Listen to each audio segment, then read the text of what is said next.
Olá, sejam bem-vindos a mais um episódio do News Tech Podcast, a sua fonte definitiva de informação sobre jornalismo e inteligência artificial. Como sempre, eu sou um de seus apresentadores, Miguel Elvis Rodrigues, sou CEO do 11.news, News Tech, que tem aí o propósito de disruptar o setor do jornalismo, não é mesmo?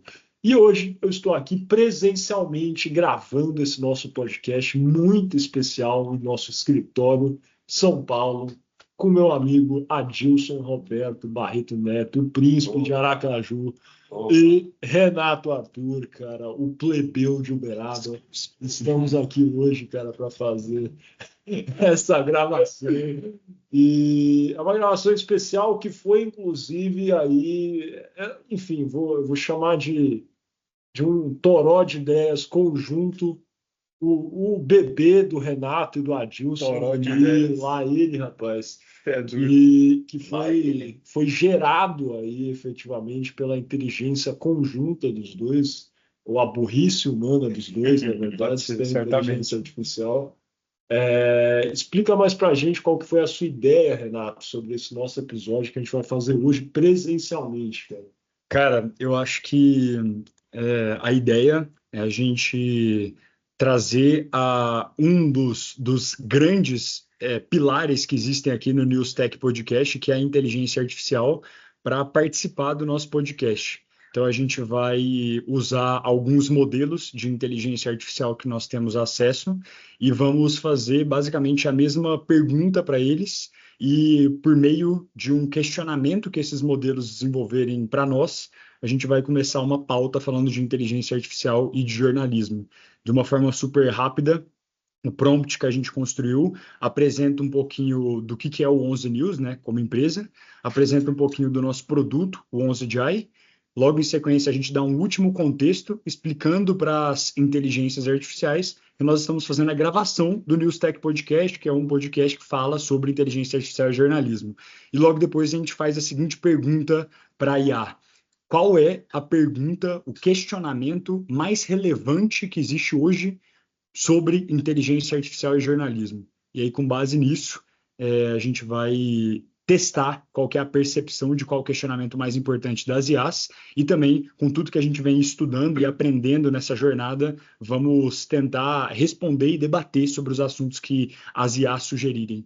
É isso aí mesmo, cara. Ver se, afinal, nós conseguimos peitar quem a gente está construindo, de certa forma, cara. Tinha um programa dos Estados Unidos, acho que era Are You Smarter Than a Third Grader? Uma coisa assim. Acho que a gente está vivendo a nossa fase disso agora. Será que nós somos mais inteligentes e capazes que a inteligência artificial? Sei não, vamos ver. Adilson, Complicado, né? vamos ver. Vai lá, vamos começar sem mais delongas aqui, pessoal. A gente está fazendo ao vivo. O Adilson queria combinar, queria roubar, mas ele queria não adianta mentir, ele queria roubar.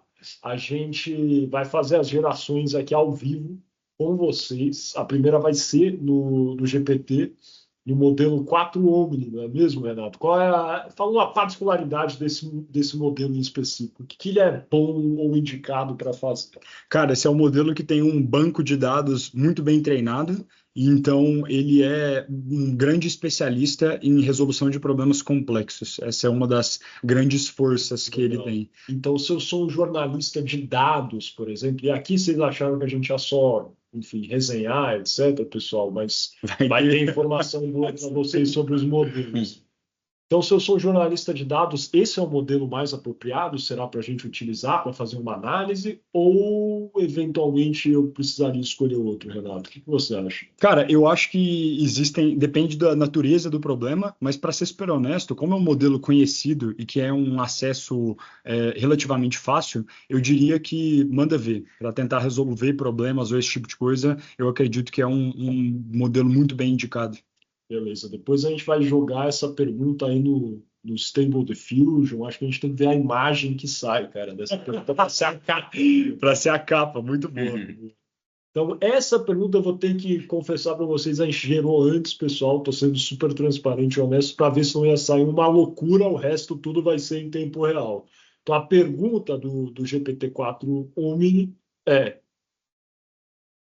como podemos assegurar que o uso de inteligência artificial na produção jornalística preserve, a ética e a integridade da informação, ao mesmo tempo que promove inovação e eficiência nas redações? Massa.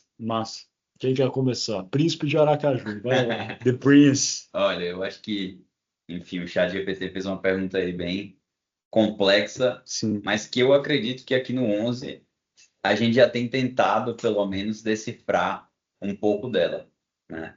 Eu acho que existe, né? Inclusive, isso é algo que a gente sempre passa para os clientes, até para tranquilizar.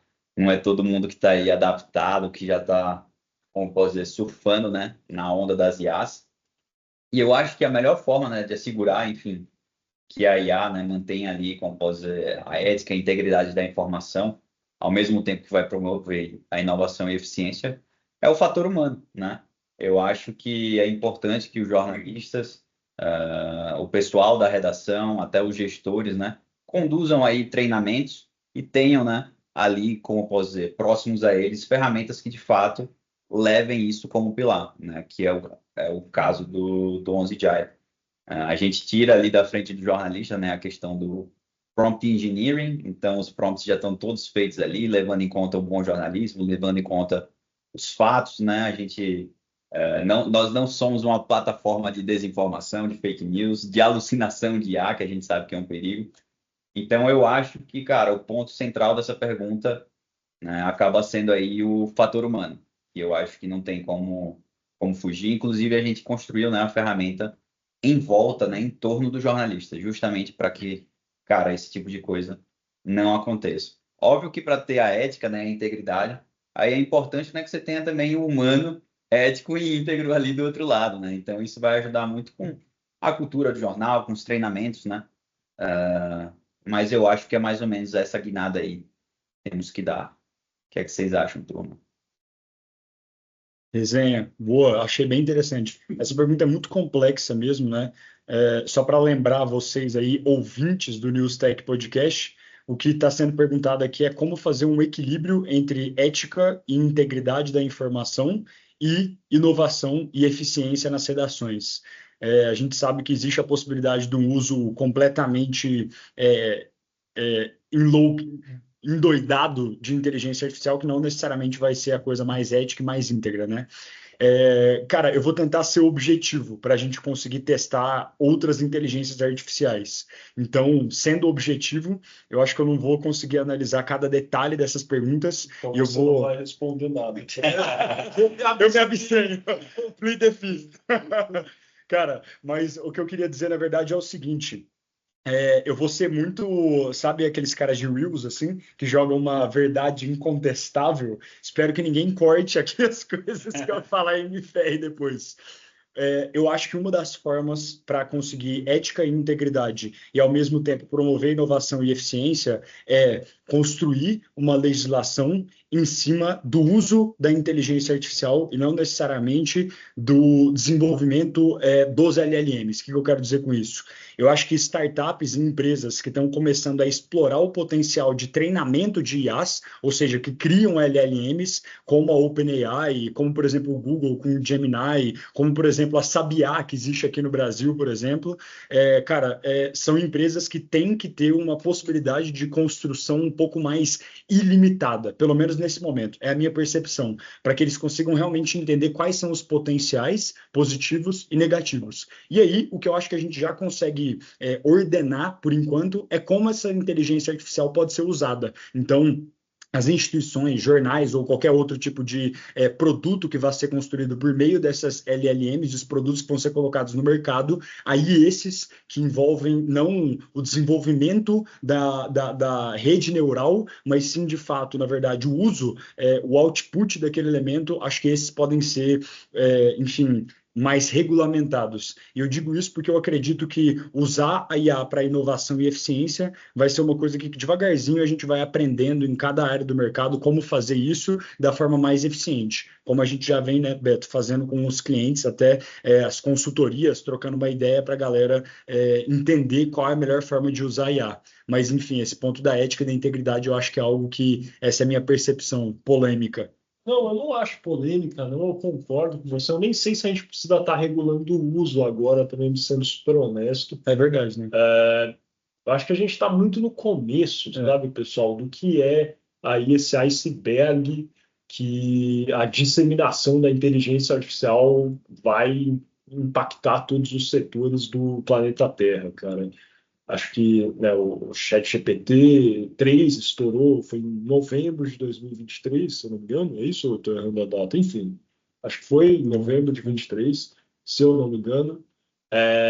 Se você for parar para pensar, pensa na existência, cara, aí humana e também a modernidade, cara, o tempo que demorou para as coisas realmente alavancarem, é lógico, acho que vivemos em outra era, ainda mais com internet, o acesso a isso é bem mais simples, mas ainda está muito no começo, na minha visão, para a gente fazer qualquer tipo de regulamentação ultra restritiva.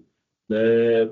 Eu acho que tem algumas pessoas, né, tem algumas, vou dizer assim, mais alguns países, algumas legislações que já foram criadas, talvez que estão brecando um pouco essa questão de inovação. Né? O caso da Europa, por exemplo, eu não acho que a regulação de inteligência artificial criada na União Europeia, por exemplo, é a mais prática, pensando na perpetuação dessa tecnologia e na inovação contínua.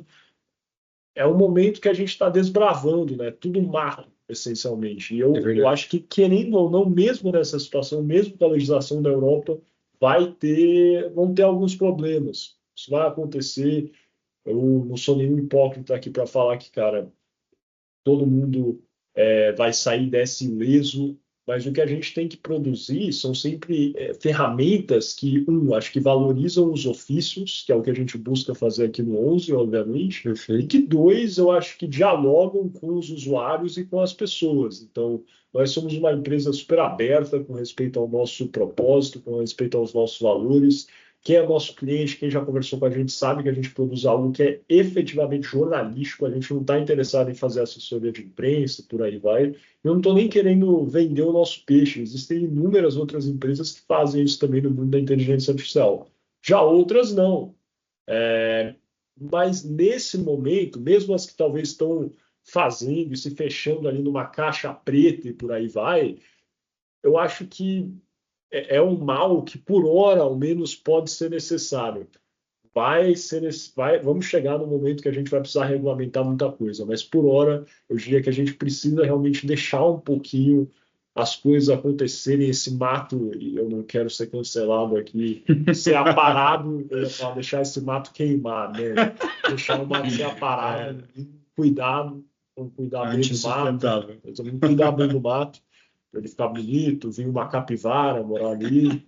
Daí depois a gente vê o que faz com a capivara, com o mato, se introduz o outro, para ter vários filhinhos, enfim, vai ser isso. Acho que por hora a gente tem que realmente tentar entender esse campo. Animal. Querem testar outra? Bora para a próxima pergunta. Vamos para a próxima. O que vocês acham? Nós temos essas opções. Querem escolher algum diferente? Bora no Claude, que é o meu queridinho. Honesto. Claude, maravilhoso. Vamos fazer aqui o teste. O que eu vou fazer? Eu vou fazer o comando para o Claude exatamente igual o comando que nós fizemos para o GPT.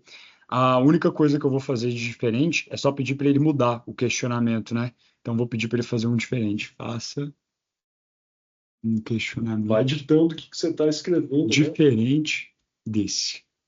Aí eu coloquei o questionamento de equilíbrio entre ética e integridade da informação e inovação e eficiência das redações, que foi o que o GPT acabou de gerar para a gente, que a gente acabou de debater. Antes de você gerar, conto mais um pouquinho sobre o Claude Sonnet, né, 3.5. Esse é o modelo da Anthropic, né, pessoal, que é uma empresa dos Estados Unidos, do Vale do Silício também, a OpenAI também mas ela tem uma pegada um pouco diferente da OpenAI de fato, e o Claude é utilizado para coisas diversas também, né? Mais indicado para textos longos, coisas nesse sentido, Renato, para que ele serve.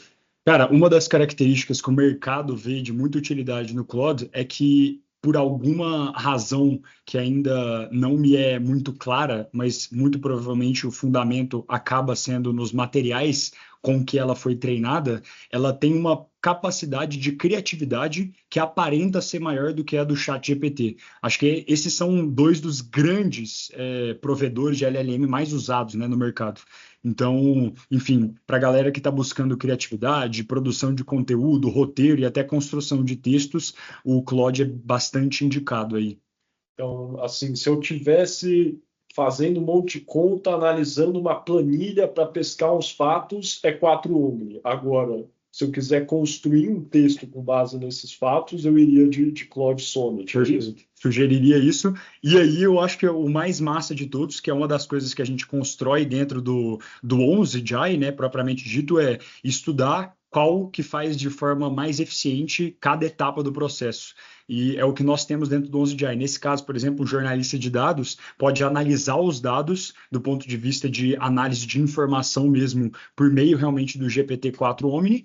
E, cara, depois, quando for escrever uma primeira versão de texto do ponto de vista criativo, usar o Claude. Então, vamos fazendo esse Frankenstein aí, que é uma boa possibilidade. Vamos gerar? Vamos gerar. Vamos lá. Vamos nessa. Desapareceu da minha tela. Vamos ver o que está acontecendo aqui. Laia, acho que vou dar um refresh aqui, um F5, vamos ver se vai funcionar. Pronto, tem tudo ao vivo, cara, tudo ao vivo. Ó, vou fazer de novo aqui. Um copia e cola, exato. Isso, nossa. O Claude tá saindo. Que bom que não era um demo, cara, do 11 JAI. Porra, já passando por uns apertos aqui. Sim. O Claude tá saindo prejuízo. Ó, faço um questionamento diferente desse, coloquei mais uma vez. Vamos lá fazer a geração agora. Pronto, agora vai funcionar. Ó! Caraca, cara, pô, tá tendo um problema honesto aqui nesse negócio. Network error? Será Network que caiu? error. Tá, a nossa internet pode funcionar? Mas o Claude ele tava caindo hoje. Tá instável? Tava instável. Você usou hoje, tá na Foi. Usei, tava Caralho, que incomum isso. Agora foi. Agora foi. Às vezes ele dá uma paradinha, mas um susto. Ao vivo, hein, turma? Pra vocês verem aí que realmente esse mato tá começando a ser explorado agora. Quer ler aí, Beto? Joga essa voz maravilhosa, esse sotaque nordestino para nós. Em um cenário onde inteligências artificiais, como 11 JAI, podem produzir conteúdo jornalístico de alta qualidade, qual será o novo papel do jornalista humano e como as redações podem se reinventar para manter sua relevância e credibilidade na era da automação inteligente? Aqui é um tema que eu acho que a gente já discutiu algumas vezes. Cara. Sim, eu gosto muito desse tema. Você quer começar, Gilson? É que você começou da outra vez. Pode começar, se quiser. Pode começar, mas eu acho que isso aqui nem vale a gente se alongar, tá? Porque realmente eu acho que se os ouvintes aí forem para os episódios anteriores, eles vão ver muita reflexão, né, sobre o assunto. Boa, concordo. Na minha visão, cara, sobre esse tema em específico, eu acho que vão ter coisas, não só no jornalismo, mas em todos os mercados, que realmente talvez a gente não precise, em todas as aspas, perder tanto tempo quando uma inteligência artificial pode fazer super bem esse trabalho. Então, a coisa que o 11 já está começando a fazer super bem é recuperar notícias que são publicadas por outros veículos, por agências de notícias, dar isso realmente o padrão de um cliente com manual de redação. E eu entendo que coisas nesse sentido, umas coisas mais, como eu posso dizer, não são manuais, né? Qual é a palavra que eu estou buscando aqui? Corriqueiras? Pode ser, corriqueira, mas não era também. Ou operacionais também não é. Enfim, vocês entenderam o que eu estou tentando dar. Essas coisas, cara, eu acho que talvez a gente não vá precisar de um ser humano atuando de forma muito assim focada nesse assunto. Acho que sempre eu defendo que tá? Assim, jamais vou defender a publicação de um texto com inteligência artificial sem o ser humano, ao menos, revisá-lo. Eu acho que tem pessoas que fazem isso, e tudo bem, não vou julgar, mas eu estou falando que eu nunca defenderia isso, nunca vou defender. Uhum. Mas é uma opção que algumas pessoas selecionam. De toda forma, tendo inteligências artificiais trabalhando nessas coisas um pouco mais corriqueiras e menos dificultosas, eu acho que o jornalista, o ser humano, está livre para fazer o que é o sal da terra, cara, aí do ofício do jornalismo, que é produzir, cara, textos escorreitos, fazer ali uma apuração adicional, relevante, entrevistar pessoas, coisas que a inteligência artificial não consegue fazer. A inteligência artificial não consegue sair da redação, ir ali no Palácio dos Bandeirantes e ficar esperando o Tarcísio de Freitas sair para conversar com ele. A inteligência artificial não pode correr atrás do técnico de um time de futebol depois de uma derrota e perguntar se ele acha se ele vai ser demitido. Exato. Então, essas coisas, o jornalismo precisa mais disso, né? A gente tem que, talvez, entender que, cara, é importante a gente publicar bastante, é importante a gente ter volume, até para ter acessos, para conseguir também cativar uma audiência e ter ali tudo publicado para a pessoa chegar, às vezes, por um furo, por uma notícia inédita, e ficar além do resto, mas o que é mais relevante é a apuração inédita. E com isso, eu tenho a expectativa, a esperança maior que os jornalistas vão ter tempo para isso. Então, é assim que eu vejo aí realmente, né, como as pessoas vão se destacar efetivamente. Cara, muito massa isso, eu concordo bastante.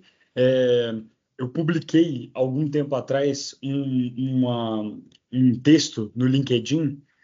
Inclusive segue a gente aí no LinkedIn, pô. Renato Arthur, Beto Barreto, seu Beto Barreto, Miguel Galúcio Rodrigues. Galúcio, segue a gente lá no LinkedIn, que a gente sempre está atualizando sobre coisas que nós estamos construindo e desafios que nós passamos aqui no 11.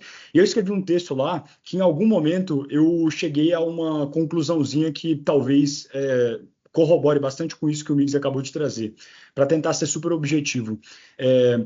Foi se acostumando no ambiente jornalístico, talvez, e eu digo isso porque eu estou tentando entender como funcionava o jornalismo há várias e várias décadas atrás, por causa desse ambiente de uma quantidade imensa de informações e a responsabilidade do jornalismo e do jornalista de informar, foi se criando um ambiente que as pessoas focam em volume, em trazer aquela informação ali, porque eles precisam dar, e talvez aquela essência de inovação, de fazer uma reportagem que vai realmente gerar bastante impacto de verdade nas pessoas, de trazer uma coisa, cara, completamente diferente do que outras pessoas estão fazendo, não vou dizer que ficou em segundo plano, mas ela está competindo com muito tempo e muito uso de recurso humano e até financeiro com, cara, informar coisas que são ultra commodity, vamos chamar dessa forma, sabe?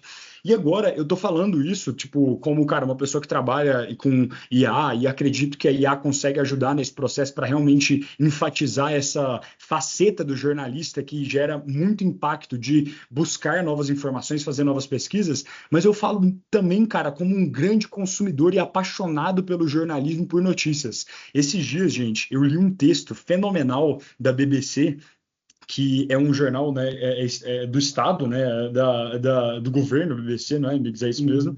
E, cara, eles têm uma quantidade de recursos ali interessante na mão deles e tudo mais, e o artigo explicava um pouco da origem e da essência meio filosófica do áudio do WhatsApp. E ele começou trazendo uma explicação dos primeiros áudios gravados pelo telégrafo, acho que era o nome desse negócio, foi uma invenção do Thomas Edison, e aí, tipo, mostrava, cara, fazia um texto e aí mostrava o áudiozinho, tipo, os primeiros áudios da história da humanidade, sabe? Cara, a IA não vai fazer isso sozinha. Não vai.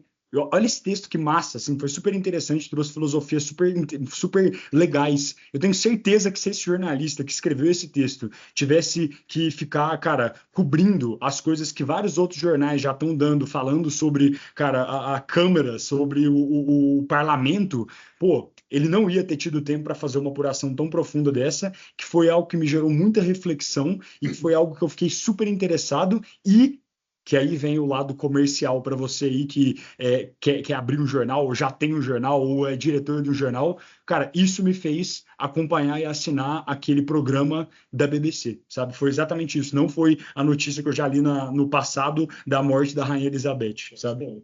Fora o fato que, enfim, eu acho que quando as pessoas vão saindo, vão fazendo essas pautas que eu falei, eles vão adquirindo conhecimento e a experiência para fazer outras pautas como essa que você mencionou, né, Renato? Então, para fazer uma conexão completa aqui, eu acho que o que vai atrair, eu acho, cada vez mais, de fato, a audiência qualificada são textos como esses, com análises, com histórias e vamos chegar no momento, eu acho, que a inteligência artificial vai conseguir fazer isso bem, mas com o estilo de um jornalista em específico e sempre com o teor de nos surpreender, eu acho que vai demorar um pouco. E talvez nunca se assemelhe 100% ao que é. Sim.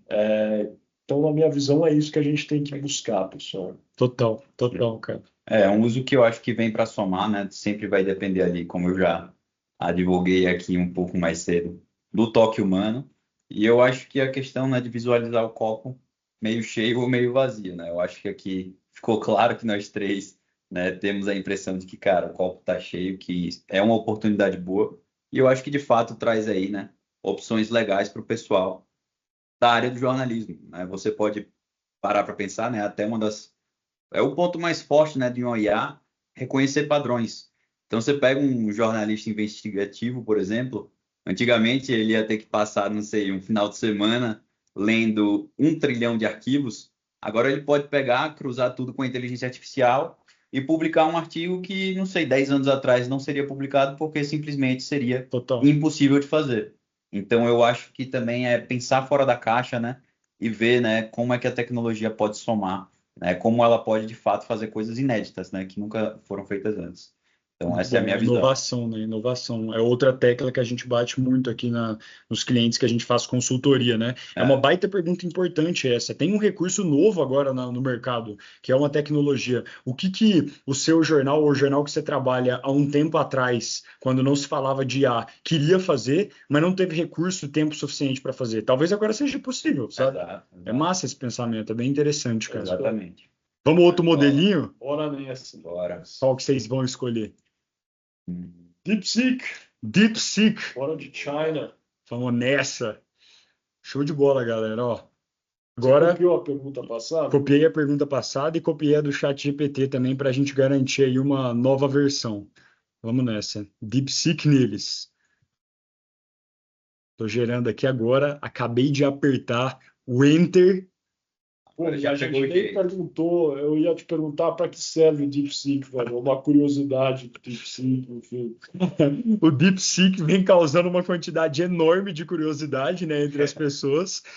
Eu acho que uma das coisas que é muito interessante do DeepSeek é o fato dele ser open source, né? Eu não sei se a galera conhece o significado disso, mas existe uma cultura muito interessante no meio de desenvolvimento de tecnologia de uma forma geral, de tentar fazer contribuição, sabe? E um movimento de open source que surgiu há um bom tempo atrás foi uma contribuição muito grande, acho que talvez das maiores da história da inteligência artificial, o que o DeepSeek fez de pegar esse código-fonte, que seria basicamente toda a estrutura, a linguagem de computador, assim, vamos chamar dessa forma, por trás do DeepSeek, e, cara, jogar na mão da população mesmo, sabe? Colocar e publicar ali para todo mundo saber o que está usando e entender cada uma daquelas partes ali daquele documento. Isso, cara, do ponto de vista prático, tem várias dificuldades de você usar e, sei lá, baixar um DeepSeek dentro do seu computador, de certa forma, mas de uma forma muito direta e prática, isso ajuda muito a gente a devagarzinho ir maturando essa ciência que vem se tornando inteligência artificial, que é muito nova. Então, acho que isso pode ser uma curiosidade legal. Perfeito, cara. Muito bacana. Vamos nessa, então. Pergunta do DeepSeek. Leia, Renato. Com a crescente adoção de IAs, como o 11 no jornalismo, como podemos redefinir o conceito de autoria em uma era onde o conteúdo é co-criado por humanos e máquinas? E quais são as implicações legais, éticas e econômicas dessa nova realidade para o ecossistema jornalístico? Impressionante. Gostei. Achei essa pergunta Impressionante, cara. Bem Que isso. Ele teve duas outras perguntas para se basear. Exato, Mas exato. Começa você, Renato, que você não começou ainda. Vamos lá. O difícil dessas IAs é que elas fazem uma série de perguntas numa só, né? A gente precisava ter feito um prompt melhor. Mas vamos lá. Cara, redefinição do conceito de autoria. Eu acho que isso é muito interessante. Cara, eu acredito muito nessa percepção de coautoria, de cocriação. Eu acho que no curto prazo faz muito sentido, existem até direcionamentos do próprio Google, os jornalistas colocarem essa possibilidade de, cara, a IA como um co-criador de conteúdo. Existem ferramentas, eu acho que até o Exame é um dos jornais que faz isso, o Estadão também faz, que tem até, inclusive, uma espécie de autor, que é a inteligência artificial, e outros que têm uma espécie de aviso no final da mensagem dizendo como a inteligência artificial foi usada. Eu acho que isso é uma baita boa prática no curto prazo, de você explicar como a inteligência artificial conseguiu contribuir com o ser humano para gerar a sua matéria. Animal. Eu realmente acredito que daqui a algum tempo o uso de inteligência artificial para fazer qualquer tipo de conteúdo do ponto de vista jornalístico vai ser, cara, normal. Absolutamente comum e talvez pare de ter todo esse alvoroço de, putz, vou colocar a autoria no meu jornal ou não daquele conteúdo ali que foi contribuído com inteligência artificial. Vai ser tipo assim, cara, no passado se perguntavam muito possivelmente, será que eu tenho que colocar que a fonte de pesquisa que eu fiz aqui para fazer esse negócio foi o Google? Agora ninguém nem pensa mais nesse tipo de coisa. Eu acredito que tem muito potencial da gente seguir essa linha. Implicações legais, éticas e econômicas. Cara, aí são inúmeros episódios de podcast para a gente conversar, né? Eu acho que, cara, implicação legal do ponto de vista de autoria é um negócio super delicado, porque entra naquele assunto, né? Quais são os dados que foram usados e de onde eles vêm para treinar a própria inteligência artificial que está ajudando agora o jornalista a escrever uma matéria para o jornal dele, sabe? Então, talvez esse ponto de vista de autoria, de implicação legal, ele está ficando assustadoramente não traqueável, sabe? Uma coisa muito difícil de conseguir entender da onde que veio cada detalhe. Então, eu acredito que vão ter vários pontos de flexibilidade aqui que vão ter que acontecer durante o tempo. Ponto de vista ético, acho que a gente já conversou bastante sobre essa questão, né? E eu acredito nisso, assim, de que eticamente, por enquanto, faz sentido fazer esse tipo de coisa, mas eu realmente acredito que no futuro isso possivelmente vai ser banalizado. E implicações econômicas. Mano, cara, eu fiquei interessado, vou precisar pensar mais um pouco para entender como a autoria de IA e implicação econômica pode ser gerado. Algo que eu consigo pensar no curtíssimo prazo já existem várias pesquisas mostrando que, infelizmente, ainda existem pessoas que descredibilizam, de certa forma, matérias que são frutos de inteligência artificial ou, inclusive, por incrível que parível, matérias que utilizam inteligência artificial como apoio também muitas vezes já são questionadas, né? Acho que é normal, faz parte, mas talvez esse seja o único efeito econômico aí que eu consegui pensar no curto prazo. E aí, o que vocês acham? Alguém acaba com o meu monólogo? Vai lá, rapaz. Cara, com pergunta bem complexa, né? E bem extensa aí. Eu acho que o Renato conseguiu destrinchar ela aí de uma maneira bem interessante.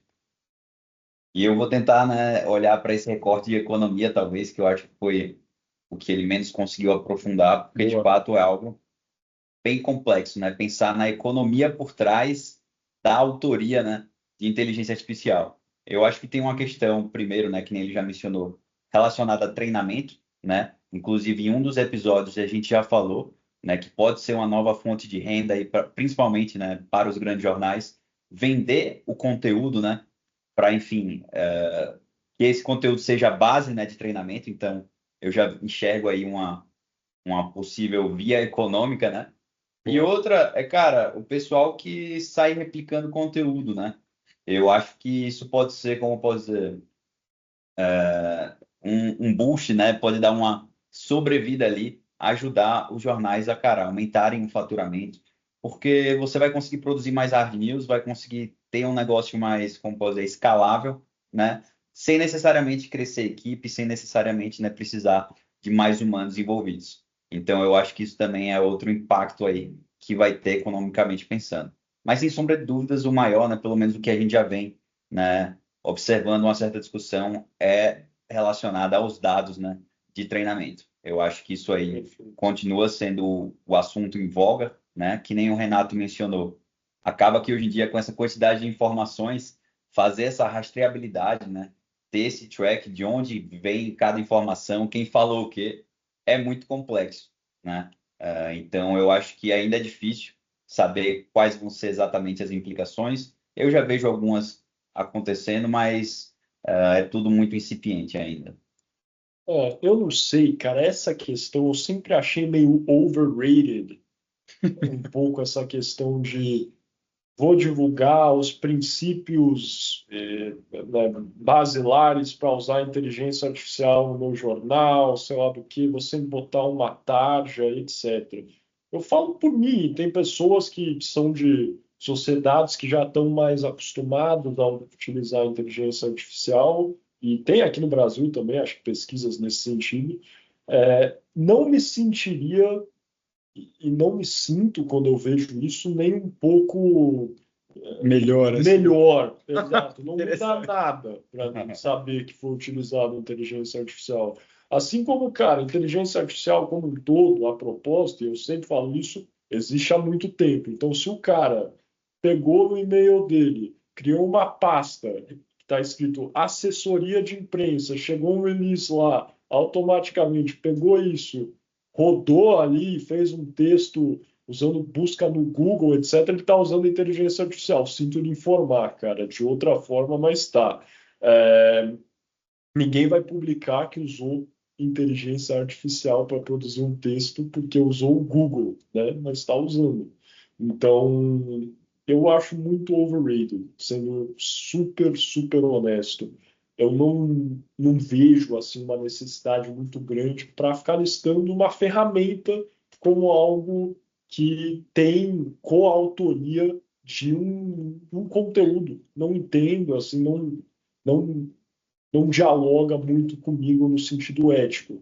É, Agora, acho que entrando no ponto de vista legal, caso a discussão nesse sentido, obviamente, vigore nessa questão, isso aí desenvolva para ter uma legislação e uma regulamentação específica nesse sentido, aí tudo bem. Eu acho que e agora eu estou realmente focando aqui em conteúdo escrito, tá, pessoal? Acho que é importante fazer essa ressalva sempre, antes que alguém já faça um corte, meu, já fizeram, né? Porque eu já falei, mas para mim, conteúdo escrito não vejo assim muito essa necessidade. Muda completamente na minha visão quando é vídeo ou texto ou imagem, que aí realmente, cara, com a produção de imagens, deepfakes e, cara, outras questões, a gente pode estar passando aí e já estamos passando, na verdade, por grandes implicações para é, democracias, eleições, até mesmo golpes, cara, não de Estado aqui, mas golpes financeiros aí que são praticados por pessoas utilizando imagens geradas com inteligência artificial, vídeos, até participações em reuniões, né, por call, já é possível utilizar a inteligência artificial para colocar ali uma pessoa que se assemelha a outra e que está participando de uma reunião e você não tem como perceber que é uma inteligência artificial. Então aí é outra coisa, da minha visão. Agora, texto eu não sinto aí essa necessidade tão grande. É a minha visão, ao menos. Não sei se vocês concordam com isso, cara, mas para mim não me pega muito não, sendo super honesto. Assim, como consumidor também, eu não me sinto menos ou mais informado, para ser honesto, se tem uma inteligência artificial participando desse processo. Assim, realmente, para mim, fica muito parecido. Agora, eu concordo com esse ponto de ser bem mais delicado quando se trata de áudios e vídeos, né? Aí, cara, eu acho que tem um ponto mais complexo. Existe cultura dentro de mídia e de meio de comunicação de transparência, né? E eu acho que é meio que a primeira reação, talvez, seja de, olha, vamos mostrar o que a gente está usando para, enfim, para continuar construindo nosso conteúdo, né? Produzindo e informando vocês. Já que é algo tão fundamental, meio de informação, é fonte de conhecimento, eu até vejo algum nível de razoabilidade em boa parte do mercado entender que, cara, precisa ser bastante transparente. Mas é o que eu falei, sabe? Eu realmente acredito que... Estou gostando, vamos discutir, Vamos. estava muito... Ok, concordo. Moura, isso aqui, cara. Eu não sei, a gente sabe qual é o processo de apuração da Folha de São Paulo, do Estadão. A gente tem transparência nesse sentido? Entendo como funciona a redação deles lá. Então, não sei, é uma transparência que, para mim, é uma coisa que nunca foi transparente, sabe? Eu vejo muito essa necessidade latente, cara, de ficar falando isso sempre. Sim. É uma coisa mais cultural, né? Acho Assim, que, eu vou ser honesto, eu entendo essa linha que você trouxe, mas eu acho que é muito, na minha visão, que inteligência artificial é uma quebra tão grande, é uma revolução tão enorme, que o pessoal meio que tá medo, assim, com será? medo. Exato. Eu acho que Então, é isso, cara. como tem isso, eles colocam um aviso para evitar qualquer problema futuro, já mostrar, enfim, efetivamente, que tem 100%. inteligência artificial nesse sentido. E tudo bem, aí essa linha, para mim, faz mais sentido, entendeu? Se é uma cautela e por aí vai, porque tem problemas, tem alucinação, etc. A gente já falou disso, isso é um problema muito grande. Se essa é a linha que o seu veículo está defendendo, cautela, aí eu acho que está correto. Perfeito. Mas, cara, questão ética com leitor, transparência, sinceramente, francamente, não vejo nenhum valor, cara. Eu acho que a IA, né, chegou, enfim, para mudar o jeito que a gente... Estamos falando aqui especificamente de textos, né, de conteúdo aí escrito. Eu acho que daqui a uns anos, do mesmo jeito que a gente vai ver o cara que, pô, escrevia numa máquina de tipografia e depois foi para um computador, né? Porque, pô, já tanto faz o processo, né? O que importa, mais uma vez, é o fator humano. Eu acho que subestimam muito o humano por trás da máquina, né? Então, se você pegar um jornalista aí na esquina qualquer e dar para ele o chat GPT, não é que ele vai virar o grande jornalista do momento, né? Do mesmo jeito que, cara, fazendo uma comparação, se eu usar o chat GPT, com certeza vai ser muito diferente do uso, sei lá, de algum gênio fazendo, vamos dizer, um texto por lá. Por quê? Porque, cara, o cara tem outras, né, referências, tem outro modo de pensar. Então, eu acho que o chat GPT, né, a inteligência artificial no geral, é muito mais uma ferramenta, uma forma de escoar ali, né, de fato, as ideias, do que o autor, né? Eu acho que se você, né, e esse é até um dos conceitos básicos de inteligência artificial, que é o trash in, trash out. Se você alimentar a inteligência artificial com informações ruins, ela vai gerar textos ruins. Se você alimentar com informações boas, ela vai gerar textos bons, né? Então, eu acho que é mais ou menos essa lógica, né? Não basta ser só ter inteligência artificial. Você tem que ter ali um humano, né, que está sabendo treinar ela, que está sabendo alimentar ela. Então, eu acho que também tem esse fator. Total, cara. E aí, querem fazer mais uma? Saideira? Mais uma, vai. Saideirinha? Vamos nessa. Qual o modelo que nós vamos usar dessa vez? Grok. Grok. Temos aqui o Grok 2. Vamos de Grok 2, então? Já pega o texto aí. Vou pegar o texto aqui, ó. Eu acabei me entretendo muito aqui com a nossa discussão e não fiz esse trabalho antes, então vou ter que fazer junto com vocês. Mas eu estou consolidando aqui as perguntas que já foram feitas por outras IAs. E agora vou pegar todo esse texto. Ops, pronto. Vou pegar todo esse texto e vou jogar ele no nosso querido Grok 2. Ô, Migs, você que é o cara que vem flertando com o uso do Grok, conta pra gente algum ponto interessante, seja uma curiosidade ou seja algo que você usou de forma prática e funcionou bem para você. Legal, cara. Eu, enfim, estou com acesso ao Grok 3, pessoal, que é a ferramenta que surgiu no dia 18 agora. Não surgiu, né? Porque surgir, parece que apareceu do chão a porra da ferramenta. Pau no. Mas, enfim, é uma ferramenta muito, muito boa em gerar, pelo que eu percebi, textos longos e com uma qualidade bacana também de busca. Então, ele produz um texto longo, ele consegue ser criativo seguindo ali regras semelhantes ao que eu vejo no Sonnet, por exemplo. Inclusive, eles fazem todos os LLMs que são lançados, pessoal, é batata isso. Parece que até um copia e cola. Eles pegam o mesmo gráfico e comparam como ele se porta para texto, para matemática, sabe do que isso é batata. Mas eles até colocam que o Sonnet é o mais perto com relação a texto, e eu percebi isso mesmo, né? O da Anthropic, que foi a segunda pergunta nossa, pessoal.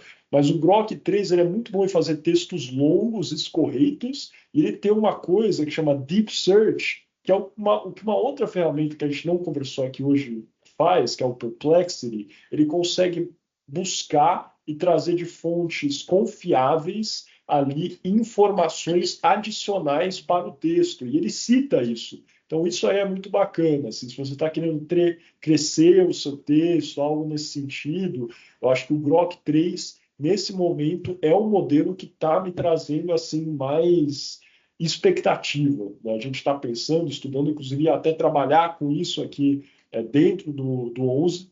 Acho que é uma ferramenta que também vai mudar muita coisa aí no mercado, pessoal. Sensacional. Fofoquinha, né? Não sei se vocês têm um conhecimento aprofundado sobre isso, mas o Sam Altman e o Elon Musk, que o Sam Altman é um dos fundadores da OpenAI, e o Elon Musk, que é o responsável pelo desenvolvimento dos Groks da vida, né? Que são IAs desenvolvidos pelo XAI, acho que é esse o nome da instituição, né? O Elon Musk também é fundador do OpenAI. Também é verdade. Só que ele saiu e agora ele tá focado no Grok. Aí, cara, eles constantemente lá no Twitter trocam. Acompanhem, cara. Tá brincando? Aqui é informação, jornalismo e aí fofoca. Como é o nome dele?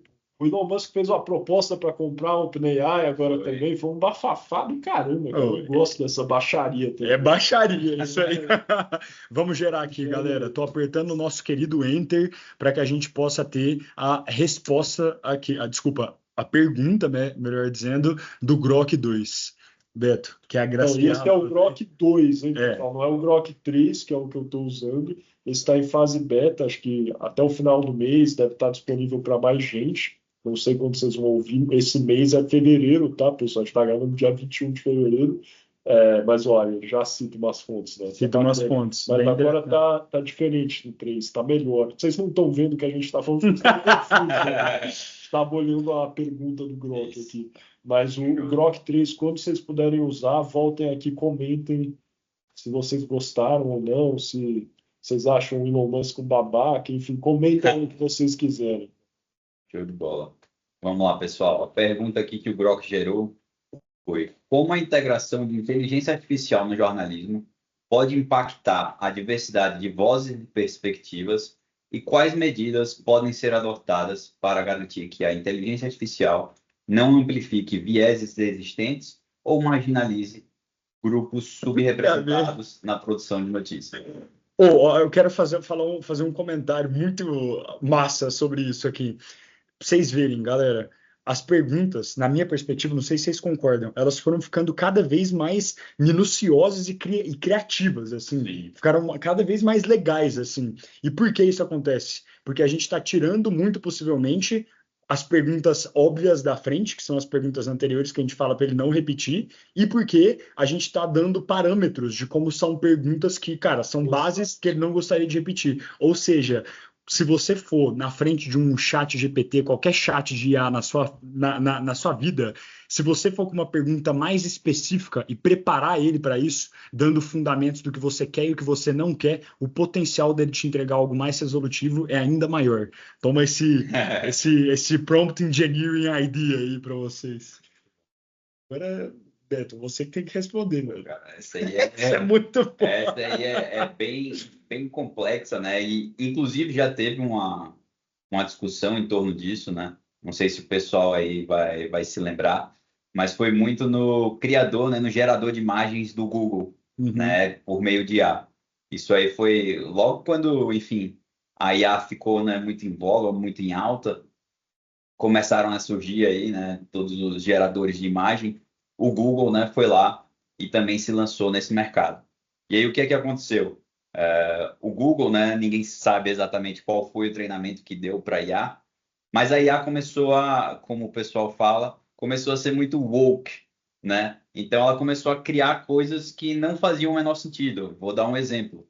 Pedia para gere uma imagem de um viking há não sei quantos anos atrás, tudo mais, enfim, dando um contexto super específico, e aí ela gerava uma imagem, né, por exemplo, de um aborígene, né? Então, assim, de fato, né, como posso dizer, isso aí, né, tá como posso dizer, no contexto de, cara, a gente vai, como posso dizer, treinar ela para que ela, de fato, represente a todos, ou a gente vai treinar ela para representar a realidade, né? E a gente sabe que de vez em quando a realidade, né, não é o mundo que nós sonhamos e queremos construir para o futuro.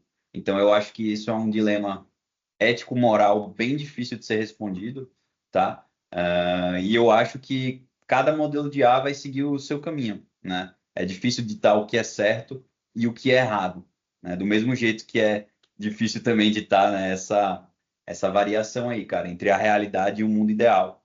Então eu acho que essa pergunta é a mais difícil de responder Muito. e é a que definitivamente eu não tenho uma resposta, tá? É, Nada de errado quanto a isso, né, pessoal? Podem responder aí o que vocês Exato. acham. Verdade. Vai lá, o Renato sempre tem respostas, cara. Cara, essa é muito foda, cara. Essa é muito difícil. E é interessante que o Grok trouxe essa reflexão que você falou, né, Beto? Tipo, as medidas que podem ser adotadas para garantir que a IA não amplifique vieses existentes ou marginalize grupos subrepresentados. Então, tipo, é isso. Qual que é o critério de um conteúdo bom, ruim, ou um conteúdo aceito ou não aceito para a inteligência artificial gerar algum tipo de conteúdo, sabe? É muito difícil, cara. Eu honestamente não tenho uma perspectiva sobre isso. Se a gente for falar de um tom um pouco mais raso, vamos chamar dessa forma, a inteligência artificial ela é uma ferramenta que está na mão da sociedade. A sociedade produz e interpreta a realidade. Diante disso, ela não vai ditar, pelo menos por agora, nada do que, cara, é necessariamente, sei lá, produzido por qualquer pessoa, sabe? As pessoas conseguem utilizar ela de formas diferentes e defender as ideias que elas próprias acreditam. Agora, existem algumas limitações que acontecem de temas politicamente complexos, por exemplo, que as inteligências artificiais, algumas delas, já fazem, né? Então é algo que vai sendo lapidado aí durante o tempo e é aquele negócio, né? A gente vai indo para um negócio um pouco mais lapidado no sentido de, pô, isso aqui não entra, isso aqui não entra, isso aqui não entra, ou a gente vai virar para um sentido de, cara, entra tudo, sabe? É o papo das redes sociais também, eu acho que se comunica muito, né? Eu ia fazer, inclusive, essa comparação, sabe, pessoal? Eu tenho não é nenhuma comparação, de certa forma, assim. Hoje existe um conceito que está assim bastante popular, que é o de echo chambers, né? Isso aí se vê muito em redes sociais porque o algoritmo passa conteúdo para você que você quer ver. Uhum. Então, não vou entrar em viés político nem nada do tipo, mas você conhece um eleitor do Bolsonaro das eleições de 2022 que jura de pé junto e falava na época que o Bolsonaro ia ganhar no primeiro turno. E mesma coisa para o Lula, porque falavam que só viam gente na internet falando do Lula, só via gente na internet falando do Bolsonaro. Quando a gente sabe, isso não aconteceu, não era verdade. Para quem tinha um algoritmo um pouco mais difuso, via gente de todos os lados e era isso. É, e isso é muito comum, tem se tornado cada vez mais comum. Não só também nos conteúdos, mas até nos comentários, cara. Redes sociais entregam agora, hoje, para a gente, comentários, primeiro, quando você abre os comentários de um Reels, de um TikTok, estão mais relacionados até com o que a gente pensa, com o que a gente já curtiu, para fazer com que você fique preso ali na seção dos comentários. Então, isso é muito louco, cara. Pensa nisso. O que me preocupa, até certo ponto, é a gente criar aí cada vez mais conteúdo, e eu sou um grande defensor de personalização de conteúdo aí para públicos em específicos, mas isso é um cuidado que vai ter que ser tomado, obviamente, porque se a gente personalizar os conteúdos de forma tão específica para um público, pode acontecer ali, obviamente, uma questão semelhante ao que acontece nas redes sociais, né? A gente prender cada vez mais aquela pessoa no consumo de notícias com um viés em específico, e daí ela não veja, não leia ali nada de outra área. Isso acontece hoje? Eu acho que até certa medida já acontece. Dificilmente o cara que é um leitor assim contumaz do Brasil 247, da Brasil de Fato, vai ficar lendo ali o antagonista da Revista Oeste e vice-versa. Mas tem pessoas que leem um pouco dos dois e talvez isso tenda a priorar. É, mas não é algo trivial. Eu acho que a gente está num caminho aí que a gente tem que tomar cuidado. Voltando à questão da primeira pergunta do mato, eu acho que a gente tem que desbravar esse mato, dar uma de Indiana Jones, vamos nessa, mas é algo que a gente sempre tem que estar prestando atenção. Certamente, para evitar que a gente realmente cometa, acho que acima de tudo, erros irreparáveis, né? A verdade é essa. Se a gente cometer erros pequenos que com o tempo a gente consegue remediar, melhorar, aí eu acho que a gente vai sair no lucro. Mas certamente é uma preocupação muito grande, não só nossa aqui dentro do 11, mas também de empresas, ou no mínimo as empresas sérias aí do mercado. Sim, e eu acho que tem muito uma questão, né, de contexto aí na construção das IAs. Eu garanto, por exemplo, que se você, eu estou até, enfim, chutando aqui um exemplo, tá? Não sei se existe, mas se você pegar uma IA que foi desenvolvida pelo governo da Arábia Saudita, ela vai ter um padrão completamente diferente do que uma IA, como posso dizer, desenvolvida pelo Elon Musk, que nem é o caso do Grok aqui que a gente está utilizando.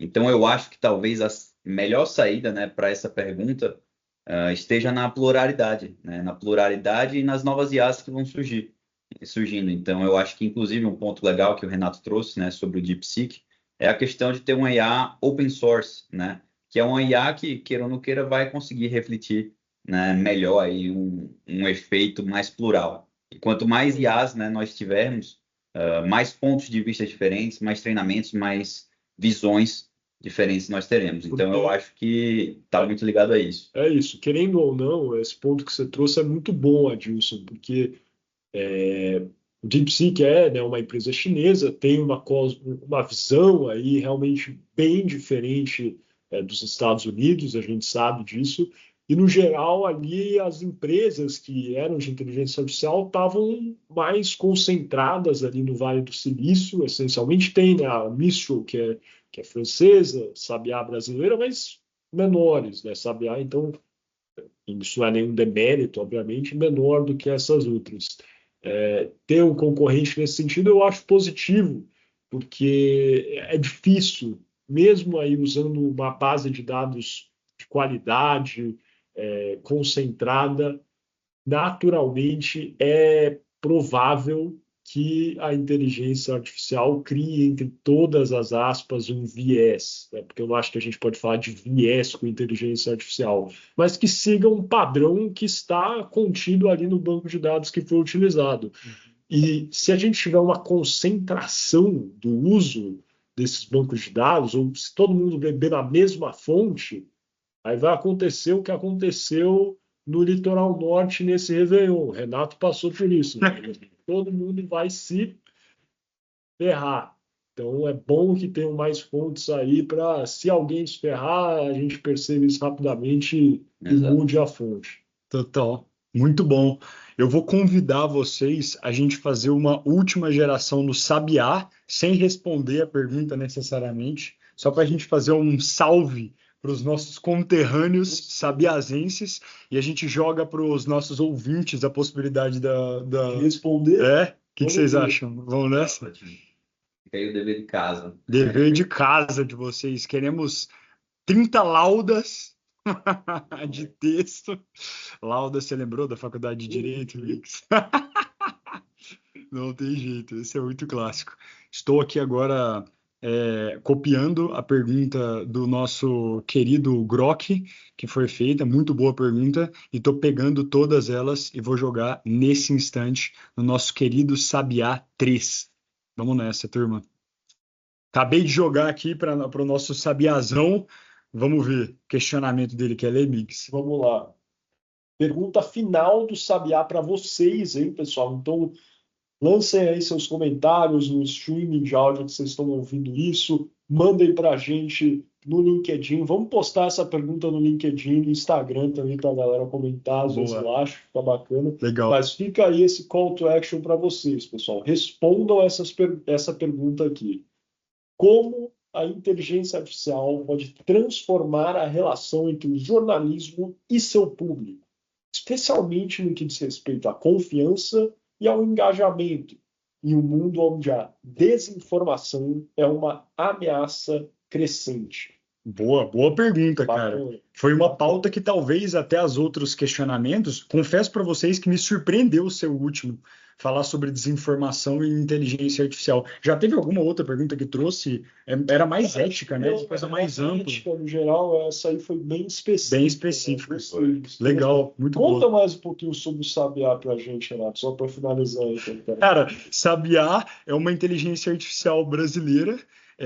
Eu confesso para vocês que eu não fiz muito uso dela ainda, mas é bem interessante, né? A verdade, ó, tava dando uma olhada aqui, ela foi fundada por alunos da PUC, né? Então, pô, estamos super próximos aí dessa galera. Bacana que é aquilo que está escrito lá embaixo, né? Especialista em português, criada com um banco de dados brasileiro, com muita qualidade, obviamente. É lógico que também as outras ferramentas têm coisas em português, mas o foco do Sabiá é contexto brasileiro e português também, né, cara? Então, perfeito. Isso é interessante. Isso é muito legal mesmo, Migs. Eu acho que uma das coisas que eu já acabei de me lembrar com esse ponto que você trouxe, que eu já vi de sugestões em relação ao Sabiá, é o seguinte. Se você está buscando algum tipo de referência ou de lado brasileiro, pode ser uma baita ideia usar o Sabiá. Por exemplo, esses dias um jornalista comentou comigo que em alguns momentos ele tem que fazer alguns comentários sobre uma comparação entre artistas da música popular brasileira. Pô, pode ser uma baita oportunidade para ele fazer essa busca dentro do Sabiá, que vai ter com certeza qualidade de informação extrema sobre essas particularidades da nossa nação. É isso, cara. Muito bom. Não demais, cara. Adorei esse episódio. Todos poderiam ser assim, rapaz. Podemos pensar em flexibilizar. A galera que tem que contar pra gente se gostou, né? Cultura de produto, cultura de feedback. Então, vocês gostaram, deixa aí, cara, sua curtida. Não esquece, tá ouvindo no Spotify, marca a gente com 5 estrelas, cara. Isso é muito importante pra gente. A gente entende que o conteúdo é bacana, por aí vai. Se quiserem mandar um e-mail, eu lembrei que a gente tem um e-mail de marketing, cara. marketing@11.news. Podem mandar diretamente para a gente, também questionamentos, perguntas. A gente vai ficar muito feliz em responder vocês por lá. Coisas no LinkedIn, 11.news, Instagram. E compartilhem, pessoal. Vocês gostaram do episódio, compartilhem. Respondam a pergunta do Sabiá, que vai ser muito legal se a gente tiver uma discussão. E é isso, obrigado aí pela sua audiência. Adilson, mais alguma coisa, cara? Cara, nada a adicionar. Eu acho que o episódio de hoje foi bem bacana. A gente saiu aí, né, da zona de conforto. E eu acho que foi legal. Trouxe aqui questões bem relevantes, algumas que a gente já tinha tocado, outras não. E que nem o Renato falou, fica aí, né, como posso dizer, o aprendizado, pessoal, de como, né, as IAs, o prompt que você cria, como mais minucioso ele vai ficando com o tempo, né? Então, foi um episódio bem bacana. Inclusive, eu acho que o fechamento dele devia ser feito por uma IA, né? Não?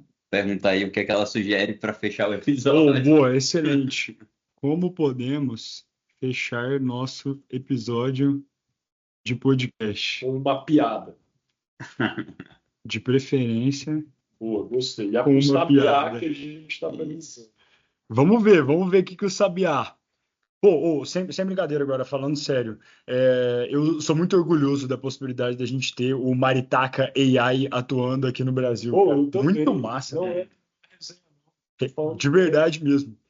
A gente tem que fazer alguma coisa. Eu me comprometo publicamente agora a fazer alguma coisa dentro do 11 Jai com o Sabiá. também.